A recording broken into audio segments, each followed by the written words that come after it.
नाज़रीन, एक और बड़ा अफसोसनाक वाकया मैं आपके साथ शेयर करता हूं। ये गुजरांवाला में पाकिस्तान तहरीक इंसाफ के एक कारकुन है, रावली कैंट वाकये के अंदर इनको 5 साल की सजा दे दी गई 9 मई के वाकये में। और ये जो गुजरांवाला का डीसी है, उसके दफ्तर के बार बार चक्कर लगाए गए कि ये जो फारूक अब्दुल्ला साहब हैं, इनकी एहलिया इंतकाल कर गई हैं, इन्हें जेल से निकालकर पैरोल पर रिहाई दी जाए ताकि ये जाएं और जाकर अपनी एहलिया की तदफीन करें।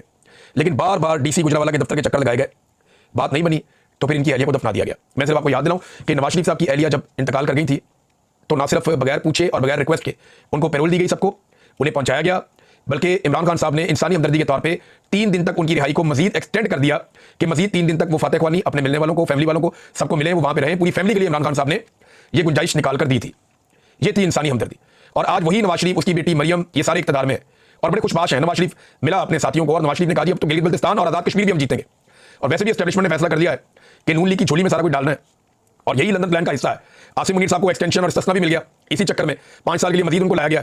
तो अब आज़ाद कश्मीर की और गिलगित बल्तिस्तान की हुकूमत भी नून लीग को बनाकर दी जाएगी, नवाज शरीफ साहब को राजी रखा जाएगा। तो ये जुल्म की इंतहा है जो एक और कारकुन के साथ की। कई लोगों की माएँ फौत हो गई, उनको नहीं जाने दिया, कईयों के बच्चे फौत हो गए, कईयों के वालिद फौत हो गए, अब इनकी अहलिया फौत हो गई है।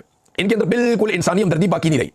ये लोग इतने जालिम हो चुके हैं कि इन्हें इस बात का भी फिक्र नहीं है कि इन्होंने खुद भी मरना है और एक दिन ये सारे मर जाएंगे। इन्होंने जाके अल्लाह को जवाब नहीं देना। भाई मौलवी नहीं काबू आ रहे तो बाकी कौन काबू आएगा? ये आप देखें ना, यहाँ मौलवियों का मुकाबला चल रहा है। ये हुक्मरानों के टुकड़ों में पलने वाले रातबखोर मौलवी हैं, इनका जनाब मुकाबला चल रहा है जूते पॉलिश करने का। और एक मौलवी के बाद दूसरा जूते पॉलिश करता है, फिर तीसरा जूते पॉलिश करता है, फिर चौथा जूते पॉलिश करता है। और टका के इतनी दाढ़ियां इनकी, सफेद दाढ़ियां इनकी, जनाब ये खड़े होकर वहां पे जज्बाती अंदाज में तकरीर करके आसिम मुनीर साहब के जूते पॉलिश कर रहे हैं। सामने मेहमान खुसूसी आसिम मुनीर साहब बैठे हुए हैं, मौलवी सारे लाइन से बैठाए हुए हैं, और वो एक एक करके उठते हैं और आसिम मुनीर साहब की जमीन आसमान के कलाबे में लाते हैं तारीफ करने में। और वहां पे जज के तौर पे इसको बैठाया हुआ है कि कौन सा मौलवी सबसे अच्छी तारीफ करेगा, जूते पॉलिश करेगा। जूते पॉलिश करने में आलमी शोहरत याफ्ता शहबाज शरीफ साहब को वहां पे बैठाया हुआ है। अब तो आलमी मीडिया भी कहता है ना, मैं तो नहीं कहता कि शू शाइन बॉय है। तो शहबाज शरीफ साहब वहां बैठ के अंदाजा लगा रहे हैं कि सबसे अच्छे जूते पॉलिश। मौलवियों के अंदर भी मुकाबला चल रहा है। एक मौलवी ऐसा खड़ा नहीं हुआ वहां पे जिसने उठकर ये कहा कि आर्मी चीफ साहब ये इस्तिस्ना क्या होता है। एक मौलवी उठता ना, उठकर खड़ा होता और वो इस्लाम का झंडा उठाता, जालिम हुक्मरान के सामने कलमा हक बयान करता। चलो और कोई बात ना करता, ये तो पूछता कि जनाब साहबा इकराम ने इस्तिस्ना नहीं लिया, खुलफाए राशिदीन ने इस्तिस्ना नहीं लिया, अल्लाह के नबियों ने इस्तिस्ना नहीं लिया, आप कौन हैं जिसने गैर आईनी और गैर इस्लामी इस्तिस्ना ले लिया? एक मौलवी उठ के नहीं बोला। अंदाजा करें आप।